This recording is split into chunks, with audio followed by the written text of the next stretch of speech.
बाबा ने कहा, मीठे बच्चे, बुद्धि को रिफाइन बनाना है। बुद्धि को रिफाइन बनाना है तो एक बात की याद में रहो, याद से ही आत्मा स्वच्छ बनती जाएगी।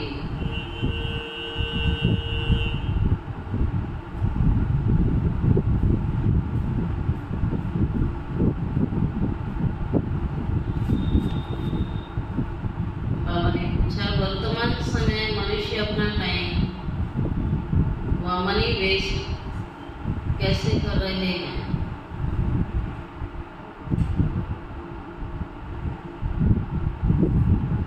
वर्तमान समय मनुष्य अपना टाइम व मनी वेस्ट कैसे कर रहे हैं? जब कोई शरीर छोड़ता है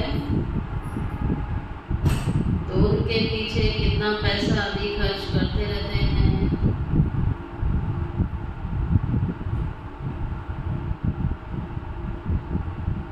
जब शरीर छोड़ के चला गया तो उसकी कोई वैल्यू तो रही नहीं, इसलिए उसके पिछाड़ी जो कुछ करते हैं उसमें अपना टाइम और मनी वेस्ट करते हैं। जो चला गया अब उसके शरीर की कोई वैल्यू नहीं।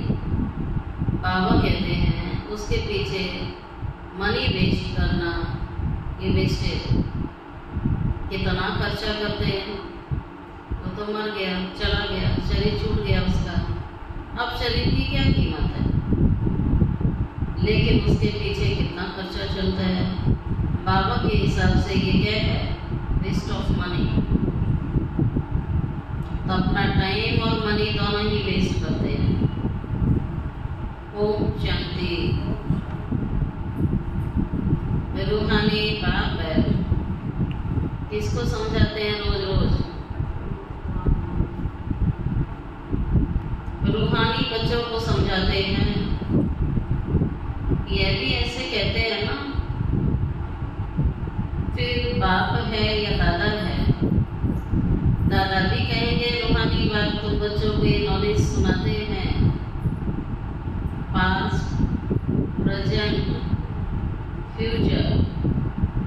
वास्तव में सतयुग से लेकर त्रेता अंत तक क्या क्या हुआ, ये मुख्य बातें हैं। पूरी स्टोरी, सतयुग से लेकर कलयुग अंत तक की स्टोरी, क्या क्या हुआ, कौन आया, किसने राज्य किया, कितने जन्म लिए, कितने समय का ये नाटक है, कौन मुख्य पाठधारी है, ये सारी बातों को जानना ये तो मुख्य नॉलेज है ना, मुख्य बात है। बाकी द्वापर कलयुग में कौन कौन आए, क्या हुआ, उनकी हिस्ट्री ज्योग्राफी तो फिर बहुत हो जाएगी ना।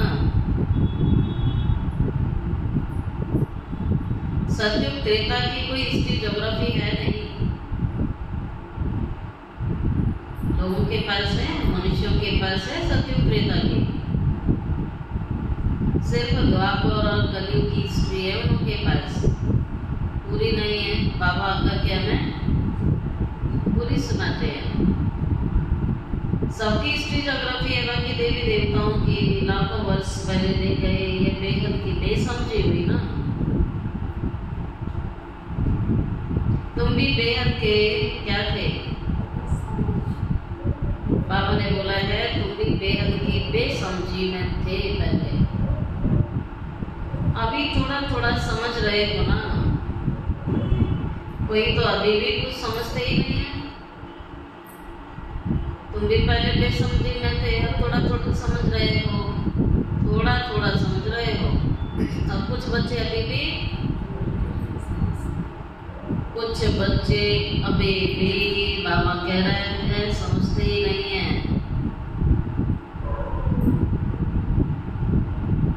बहुत कुछ समझने का है अभी। बाबा ने आगू की महिमा पर समझाया हुआ है ना, इस पर ख्याल करना चाहिए। तुम्हारी बुद्धि में आना चाहिए। तुम यहाँ बैठे हो, तुम्हारा यादगार दिलवाड़ा मंदिर कब बना? यादगार तुम्हारा है, कब बना, किसने बनाया, किसका यादगार है? ख्याल करना चाहिए ना। कितने वर्ष बाद बना? कहते हैं 1250 साल हुए हैं, तो बाकी कितने वर्ष रहे? 3750। तो उन्होंने भी अभी का यादगार और बैकुंठ का यादगार बनाया है। मंदिरों की भी कॉम्पिटिशन होती है ना,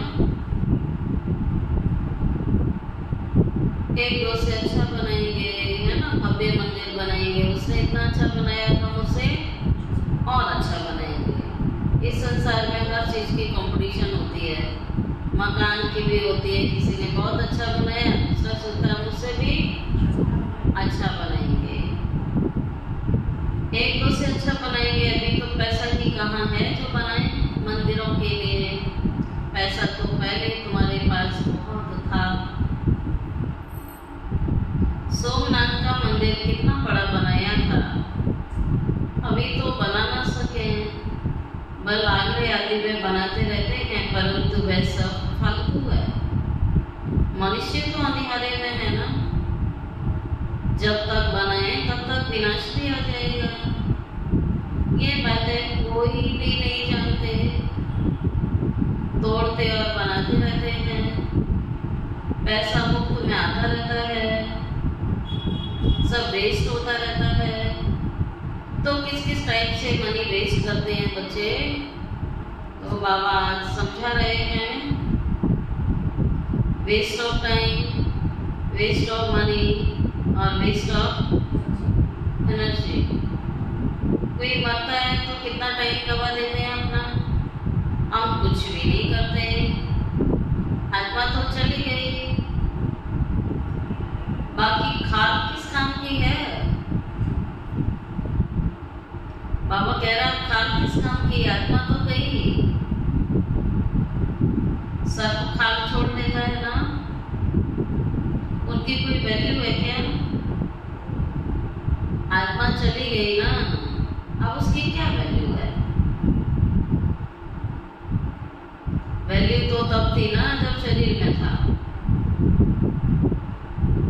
कितना ख्याल चलता है, फिर क्या करूं इसके नाम का, क्या क्या करते हैं। बाबा तो कहता है ना, जीते जी करो ना जो भी करना है, तब तो खुशी होगी ना। अब आत्मा तो चली गई, अब किसकी खुशी के लिए किया जा रहा है? अब तो अपनी खुशी के लिए कर रहे हो, वो तो नहीं देख रही है अभी। अब उसकी वैल्यू ही क्या है? कुछ भी नहीं। भक्ति मार्ग में खाल की वैल्यू है। जड़ चित्र की कितनी पूजा करते हैं, परंतु ये कब आए, कैसे आए, कुछ भी पता नहीं है। अब इसको कहा जाता है भूत पूजा। 5 तत्वों की पूजा करते हैं।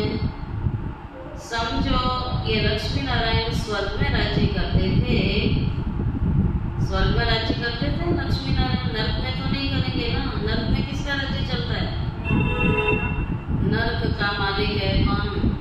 नर्क का राजा कौन? रावण है। और स्वर्ग के महाराजा कौन? लक्ष्मी नारायण, महाराजा और महारानी। अच्छा, 150 वर्ष आयु पूरी हो गई उनकी, लक्ष्मी नारायण की। राज्य किया,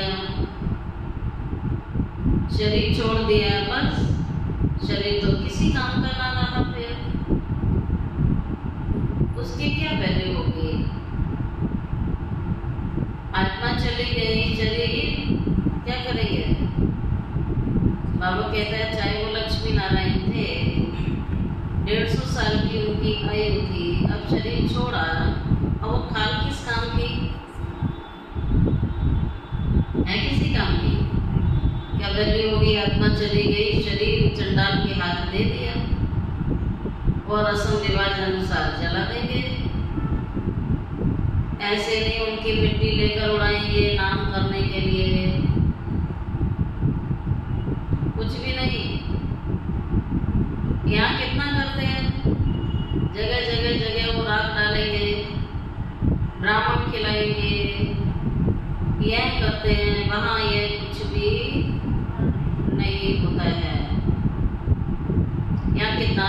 प्रोसेस चलता है। गंगा जी पर जाएंगे, 13वां करेंगे, कोई चौथा करेंगे, ब्राह्मण खिलाएंगे, दान पुण्य चलेगा, क्या क्या चलता रहेगा। फिर हर साल उसकी बरसी करेंगे।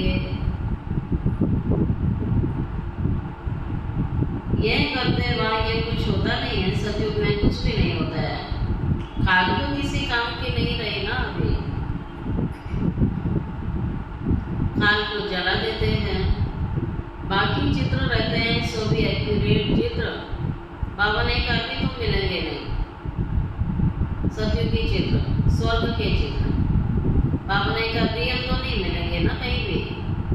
रियल में तो किसी ने नहीं खींचे है ना स्वर्ग के देवी देवताओं के फोटो। किसी ने साक्षात्कार किए, उस आधार से बना दिए। रियल में तो कैमरा लेके नहीं खड़े थे ना उस समय फोटो निकालने। तो बाबा भी कहते हैं एक्यूरेट चित्र तो नहीं निकलेंगे ना। ये आदिदेव की पत्थर की मूर्ति एक्यूरेट थोड़ी है। पूजा जब शुरू की तब के पत्थर की है। असुर जो था वह तो जलकर खत्म हो गया ना। फिर भक्ति मार्ग में निकला इन बातों की यह है, इन बातों पर भी सोच तो चलता है ना। आबू की महिमा को अच्छी रीति सिद्ध करना चाहिए। भगवान की कर्म भूमि, वरदानी भूमि, जन्म भूमि, अवतरित भूमि। बाबा ने कहा इस माउंट आबू, आबू तीर्थ महान है, उसकी खूब महिमा करके सिद्ध करो, उसकी महानता को बताओ। भगवान की चरित्र भूमि, तुम भी यहाँ बैठे हो, यही बात सारे विश्व को नर्क से स्वर्ग बना रहा है। ये वही स्थान है जहाँ बैठ के भगवान सारे विश्व का परिवर्तन करता है। मनुष्य आत्माओं को देवात्मा बनाता है, रिश्ता बनाता है। यही सबसे ऊंचे से ऊंचा तीर्थ है जहाँ स्वयं साक्षात भगवान आता है। अब इतनी भावना नहीं है, सिर्फ एक शिवमय भावना है। कहाँ भी जाओ शिव का मंदिर जरूर होता है। किधर भी जाओगे शिव जी का मंदिर हर जगह मिल जाएगा। अमरनाथ में भी किसका है? शिव जी का है। कहते हैं शंकर जी ने भी गड़बड़ सारी। कहते हैं शंकर जी ने पार्वती को कथा सुनाई। कहाँ सुनाई थी? कौन से पर्वत पर? कैलाश पर्वत पर दिखा देते हैं। पार्वती ने कथा सुनी और वो भी सो गई और कबूतर ने कथा सुन ली। इतनी ठंड में पार्वती जी बैठी रही अकेले तो नींद भी आ गई उन्हें। और शंकर जी ने कथा सुनाई, कबूतर ने सुन ली। इतनी ठंड में कबूतर भी होगा वहाँ। मनुष्यों को कुछ समझ में नहीं है। अभी तुमको समझ में आई है, आगे पता था क्या इन सारी बातों को? अब समझ गए कि बाबा ये जो सुना रहा है, मुरली सुना रही है, ये मत कथा है। और हम एक पार्वती की बात नहीं है, सारी पार्वतियों की बात है। आत्मरूपी पार्वती, पार्वती माना पार वतन की रहने वाली हम आत्माएं हैं, तो हमें पार्वतियाँ। और शंकर जी की बात नहीं है। शिव बाबा ने कथा सुनाई है, शंकर जी ने नहीं सुनाई है। अब पहाड़ भी गलत दिखा दिया, कैलाश पर्वत दिखा दिया। माउंट आबू के पर्वत पर कथा सुनाई तो उन्होंने कैलाश पर्वत दिखा दिया। मनुष्यों को कुछ भी समझ नहीं है। अभी तुमको समझ में आई है? आगे पता था क्या? अभी बाबा आबू की कितनी महिमा करते हैं।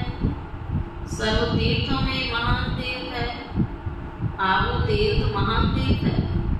बाबा समझाते तो बहुत है, परंतु जब भी अनन्य बच्चों की बुद्धि में पहले बैठे ना, अभी देहाभिमान बहुत है। बाबा कहता बच्चों में बहुत देहाभिमान भरा हुआ है। ज्ञान तो बहुत देर चाहिए ना, रिफाइनेंस बहुत आनी है। अभी तो योग बड़ा मुश्किल कोई का लगता है। बाबा कहता अभी इतने कच्चे हैं, योग भी बड़ी मुश्किल से लगता है। योग के साथ फिर नॉलेज भी चाहिए। ऐसे ही सिर्फ योग में रहना है, योग भी चाहिए, नॉलेज भी चाहिए। योग में नॉलेज जरूर चाहिए। फिर बाबा कहता है दिल्ली में ज्ञान विज्ञान भवन नाम रखा हुआ है, परंतु इसका अर्थ क्या है ये समझते थोड़ी है। ज्ञान विज्ञान तो सेकंड का है ना, शांति धाम, सुख धाम, परंतु मनुष्य में जरा भी बुद्धि नहीं है। आप तो थोड़ी ही समझते हैं। जिनमें आनंद आदि कितने बड़े बड़े सन्यासी आदि हैं, गीता सुनाते हैं, कितने उनके ढेर फॉलोअर्स हैं। सबसे बड़ा जगत का गुरु एक ही बाप है। बाप और टीचर से बड़ा गुरु होता है क्या? तो बाप और टीचर से, बाबा ने क्या देखो, बाप और टीचर से बड़ा गुरु ही होता है ना। लेकिन स्त्री कभी दूसरा पति नहीं करेगी तो गुरु भी दूसरा नहीं करना चाहिए। एक गुरु किया, उनको ही सदगति करनी है, फिर और गुरु क्यों? सदगुरु एक ही बेहद का बाप है। सबकी सदगति करने वाला कौन? सदगति दाता कौन? शिव बाबा। एक शिव बाबा है जो गुरुओं का गुरु है, सदगुरु है। और सदगुरु आकर सर्व आत्माओं की इस समय सदगति करते हैं। कोई मनुष्य गुरु किसी की सदगति कभी कर ही नहीं सकता है। कर देता है तो गुरु बदलने की क्या जरूरत थी? गुरु बदलते रहते हैं, सदगति होती नहीं है। जबकि स्त्री अपना पति नहीं बदलती तो गुरु क्यों बदलती फिर? तो बाबा ने कहा क्योंकि सदगति होती नहीं है तो गुरु बदलते हैं फिर। लेकिन बदलने के बाद भी नहीं होती है, ये तो बाबा ही आकर करता है। सबकी सदगति करने वाला, परंतु इन बातों को बहुत हैं जो बिल्कुल, बहुत बच्चे हैं बिल्कुल नहीं समझते हैं। ये बाबा रिजल्ट सुना है। बहुत बच्चे जिनका योग बिल्कुल नहीं लगता है, बहुत बच्चे जिनकी बुद्धि में ज्ञान बैठा ही नहीं है, बहुत बच्चे हैं जो इन बातों को बिल्कुल भी, तो चेक करो, अरे उस लिस्ट नाम तो नहीं है ना। बाबा ने समझाया है कि राजधानी की स्थापना चल रही है। जब बाबा इस शब्द बोलते हैं राजधानी की स्थापना चल रही है, अर्थात सबका पद नंबरवार होगा। महाराजा महारानी और राजा रानी, प्रजा, दादासी, नौकर चाकर, और एक और है बाबा के तक कई चंडाल भी बनेंगे।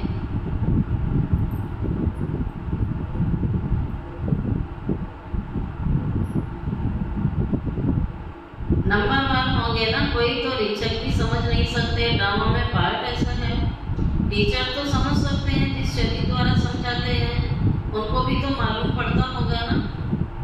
ब्रह्मा बाप को भी तो मालूम पड़ता होगा ना। ये तो गुड़ जाने और गुड़ की गोतरी जाने। गुड़ शिव बाबा को कहा जाता है, वह सबकी अवस्था को जानता है। हर एक की पढ़ाई से समझ सकते हैं ना, कौन कौन कैसे पढ़ते हैं। पढ़ाई के तरीके से समझ में आ जाता है कि कौन कैसे पढ़ते हैं। हर एक की अवस्था को बाप जानता है। कई बच्चे पढ़ाई पर बिल्कुल ध्यान नहीं देते हैं, ऐसे भी क्लास में बैठे होते हैं, जिन्हें बाबा कहता है बुड्ढू है। भगवान पढ़ाता है, पढ़ाई को ध्यान से पढ़ते नहीं, समझते नहीं है कौन कैसे कैसे पढ़ रहे हैं, कितनी सर्विस करते हैं, कितना बाबा की सर्विस में जीवन सफल करते हैं। ऐसे नहीं, इस ब्रह्मा ने घर बार छोड़ा है इसलिए लक्ष्मी नारायण बनते हैं। नहीं, मेहनत की है ना,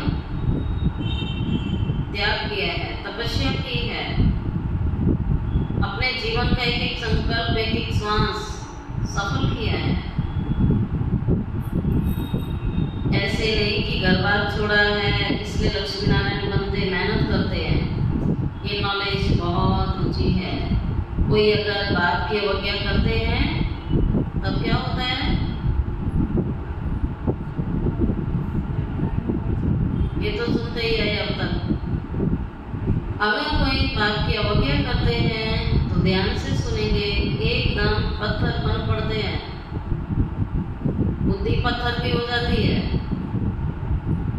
ये अभी की रिजल्ट है। संगम युग प्रत्यक्ष फल खाने का युग है ये।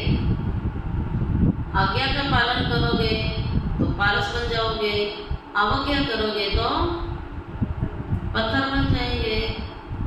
बाबा ने समझाया था ये किसकी सभा है? ये सभा है इंद्र सभा।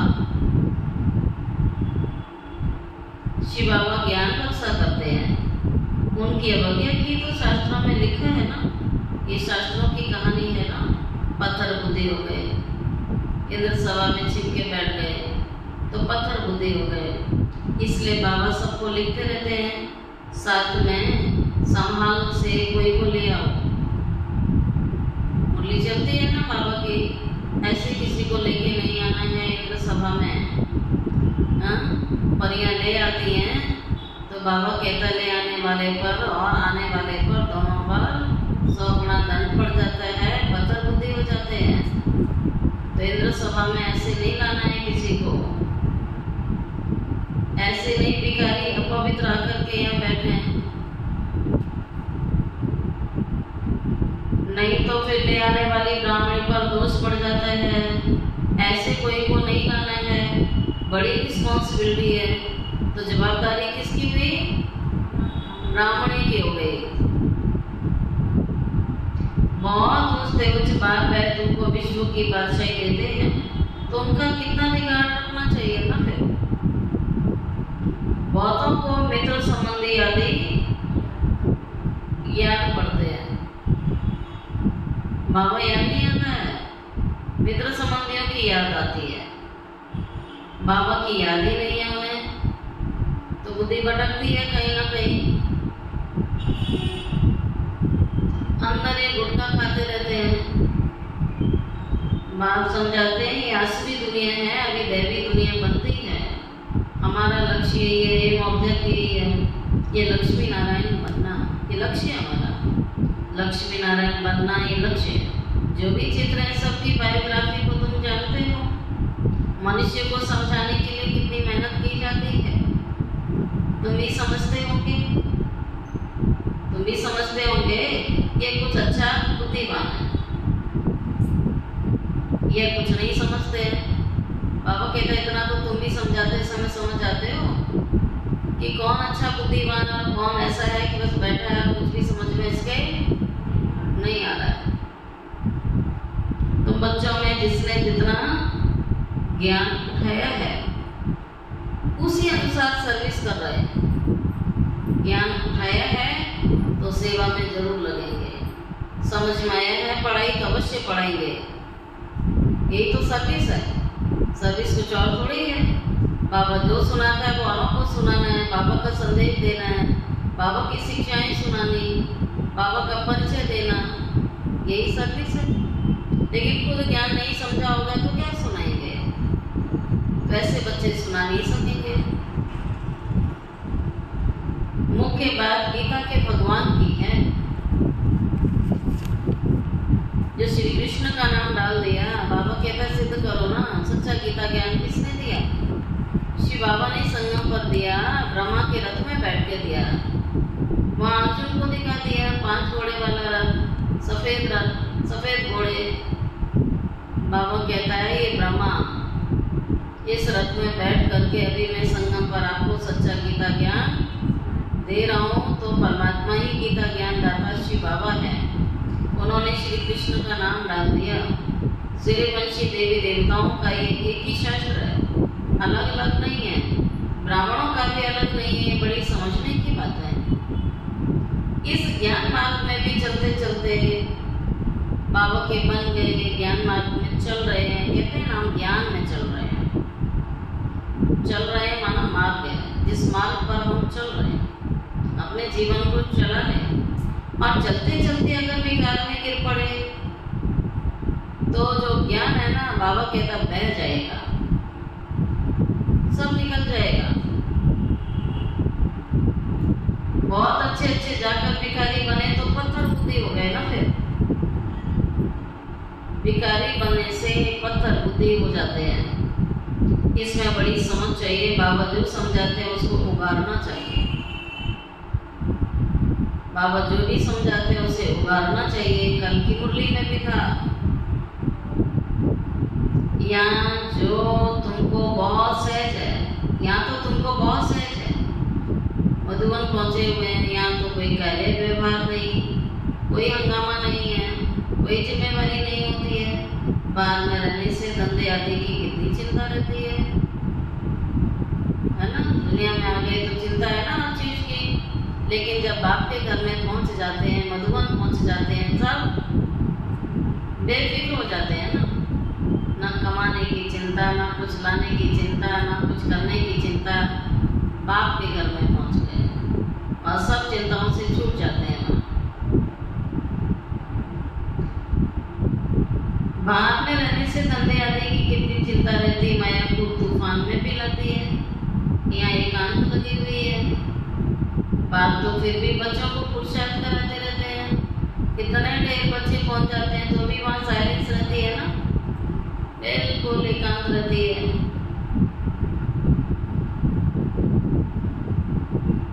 बाप तो फिर भी बच्चों को पुरुषार्थ कराते हैं। बाबा भी पुरुषार्थी है, पुरुषार्थ कराने वाला तो बाप ही है ना।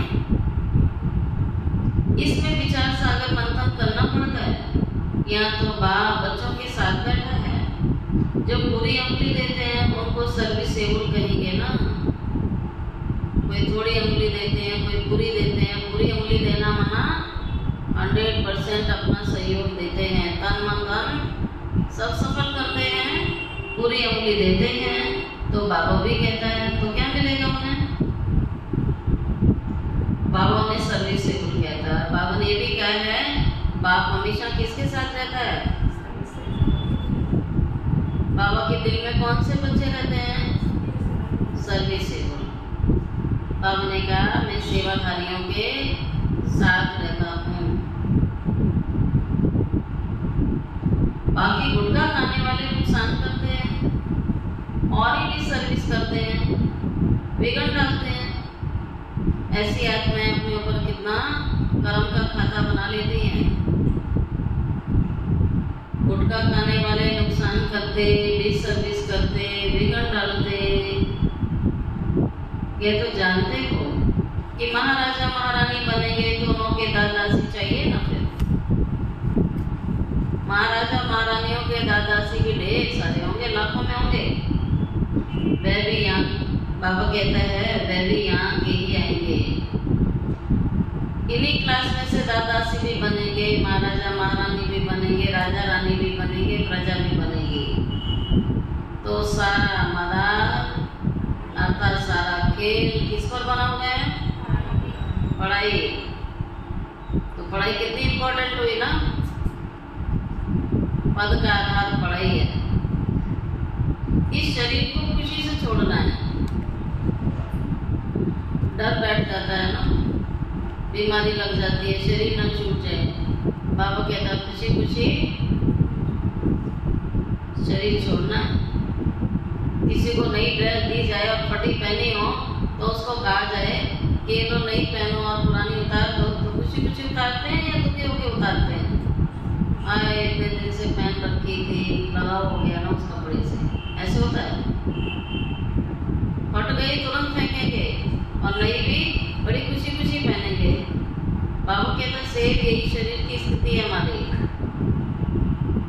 कहीं सड़ रहा है, कहीं गल रहा है, कहीं कुछ हो रहा है, कितनी बीमारियां लगी हुई हैं। तो फटी हुई ड्रेस है ये। अब बाबा कहता है नई सतयुगी ड्रेस आपको मिलने वाली है। देवी देवताओं जैसे शरीर मिलने वाले हैं।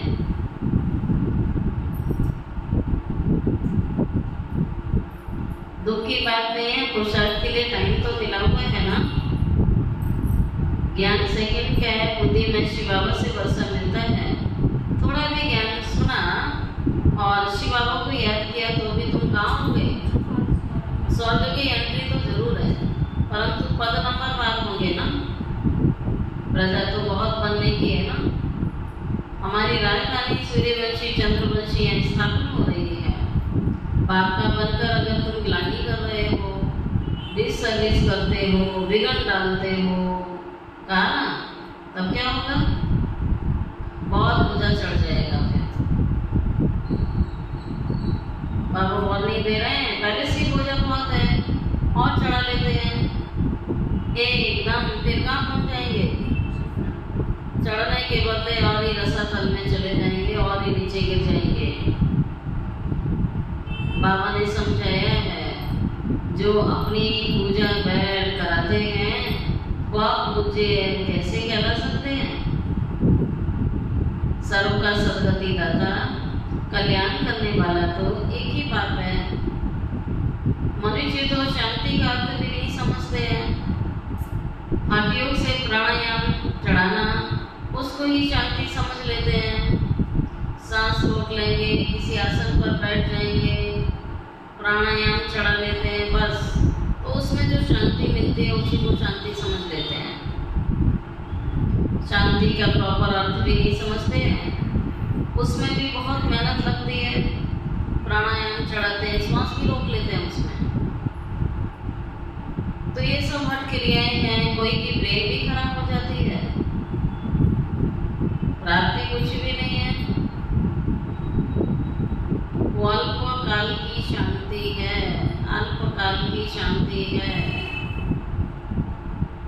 जैसे सुख को अल्पकाल का विस्तार समान कहते हैं, वैसे वह शांति भी का विस्तार के समान ही होती है।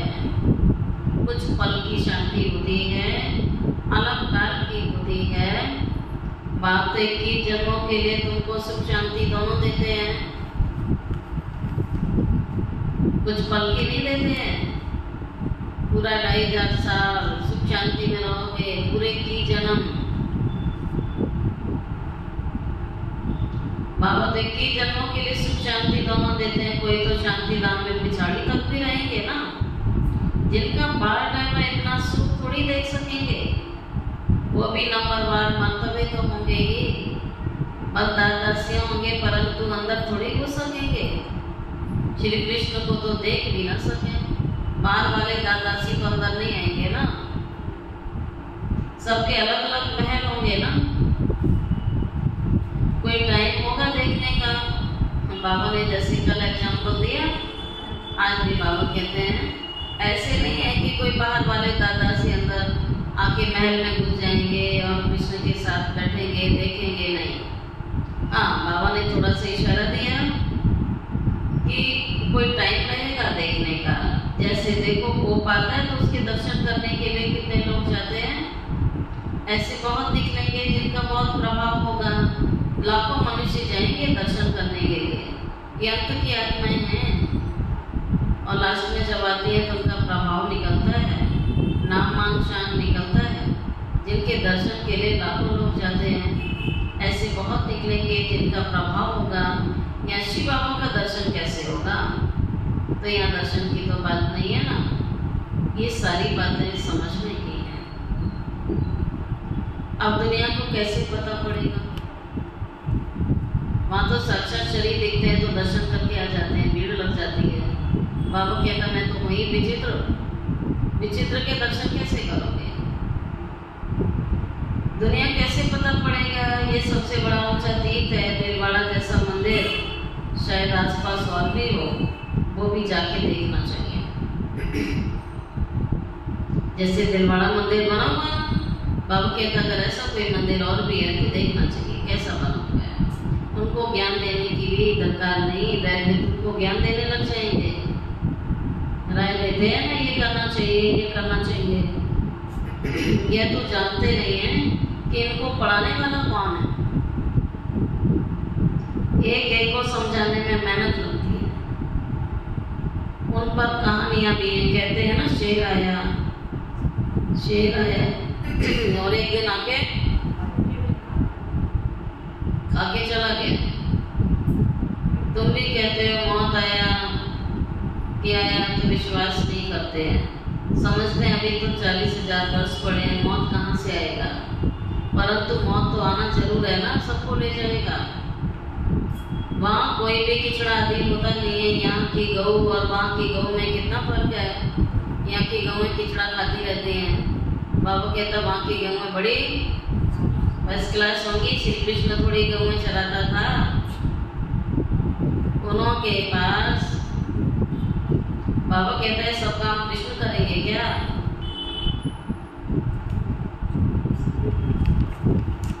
बाबा कहते हैं देखो उनके पास तो दूध हेलीकॉप्टर में आता होगा।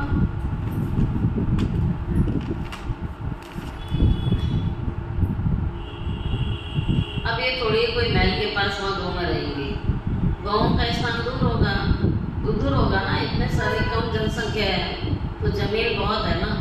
बाबा कहता है ये विमान होंगे ना, पुष्पक विमान होंगे ना, उससे लेकर आएंगे। ये कीचड़ पट्टी दूर रहती होगी ना वहाँ, सामने घर में थोड़ी कीचड़ा रहेगा वहाँ तो अपना पाल सुख है जिसके लिए पूरा पुरुषार्थ करना है। कितने अच्छे अच्छे बच्चे सेंटर से आते हैं, बाबा लेकर के उनको बहुत खुश होते हैं। नंबर 1 पुरुषार्थ अनुसार फूल निकलते हैं। फूल जो हैं वह अपने को भी फूल समझते हैं। दिल्ली में भी बच्चे कितनी सर्विस करते हैं रात दिन, ज्ञान भी कितना ऊंचा है, आगे कुछ भी नहीं जानते थे, अब कितनी मेहनत करनी पड़ती है। बाबा के पास तो सारा समाचार आता है, कोई का सुनाते हैं कोई का नहीं भी सुनाते हैं। बाबा का समाचार तो बहुत आता है, लेकिन किसी किसी का बाबा सुना भी देते हैं और किसी किसी का नहीं भी सुनाते हैं, क्योंकि ट्रेडर तो बहुत होते हैं। भगवान के यज्ञ की निंदा करने वाले भी बहुत होते हैं, बहुत फर्स्ट क्लास भी ट्रेडर बन पड़ते हैं। अच्छे अच्छे बच्चे भी आज तुम सेवा कर रहे हैं, यज्ञ से हटे तो यज्ञ की निंदा करने में देरी नहीं करते हैं। फर्स्ट क्लास ट्रेडर भी है और थर्ड क्लास ट्रेडर भी है। थोड़ा ज्ञान मिला समझते हम शिव बाबा के भी, थोड़ा सा ज्ञान मिल जाता समझते हम शिव बाबा के भी क्या बन गए, बाबा बन गए। पहचान तो है नहीं, ज्ञान देने लग पड़ जाते हैं ना, और खुद पर अप्लाई नहीं होता है। पहचान है नहीं, कौन नॉलेज दे रहा है। अच्छा मीठे मीठे सिकिलदे बच्चों प्रति माता पिता बाप दादा का याद प्यार, गुड मॉर्निंग। रूहानी बाप की रूहानी बच्चों को नमस्ते। रूहानी बच्चों की रूहानी बाप दादा को याद प्यार, गुड मॉर्निंग और नमस्ते नमस्ते नमस्ते। शुक्रिया बाबा, शुक्रिया बाबा, शुक्रिया बाबा। अब सुनते हैं धारणा के लिए मुख्य सार। फर्स्ट पॉइंट है विश्व की बादशाही देने वाले बाप का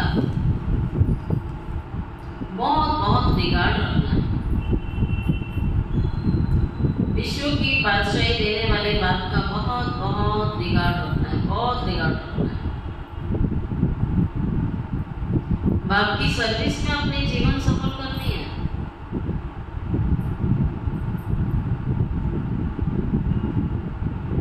बाप की सर्विस में अपने जीवन सफल करनी है। पढ़ाई पर पूरा पूरा पूरा पूरा ध्यान देना है।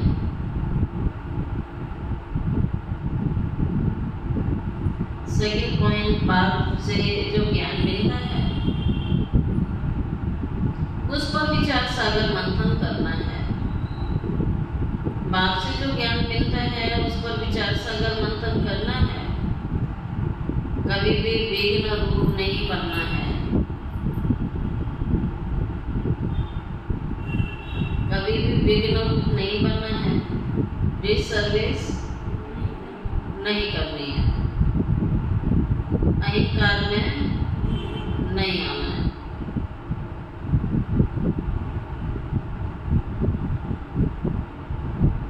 अब सुनते हैं आज का वरदान। चारों सब्जेक्ट में बाप के दिल पसंद मार्क्स लेने वाले दिल तक नशील हवा। चारों सब्जेक्ट में बाप के दिल पसंद मार्क्स लेने वाले दिल तक नशील हवा। जैसे बच्चे चारों ही सब्जेक्ट में अच्छे मार्क्स लेते हैं, आदि से अंत तक अच्छे नंबर से पास होते हैं, उन्हें पास विद ऑनर कहा जाता है। बीच बीच में मार्क्स कम हुई फिर मेकअप किया, ऐसे नहीं। लेकिन सभी सब्जेक्ट में बाप के दिल पसंद ही दिल तख्त नशीन बनते हैं। साथ साथ ब्राह्मण संसार में सर्व के प्यारे, सर्व के सहयोगी, सर्व का सम्मान प्राप्त करने वाले दिल तख्त नशीन सो राज्य तख्त नशीन बनते हैं। स्लोगन, आज का स्लोगन है, दिल रुबा वह है जिनके दिल में सदा यही अनहद गीत बजता रहे। कौन सा गीत बजता रहे? दिल रुबा वह है जिनके दिल में सदा यही अनहद गीत बजता रहे। मैं बाप की, बाप मेरा, मैं बाप की, बाप मेरा, ये गीत अनहद नॉन स्टॉप अंदर बजता रहे निरंतर। मैं बाप की, बाप मेरा। ओम शांति।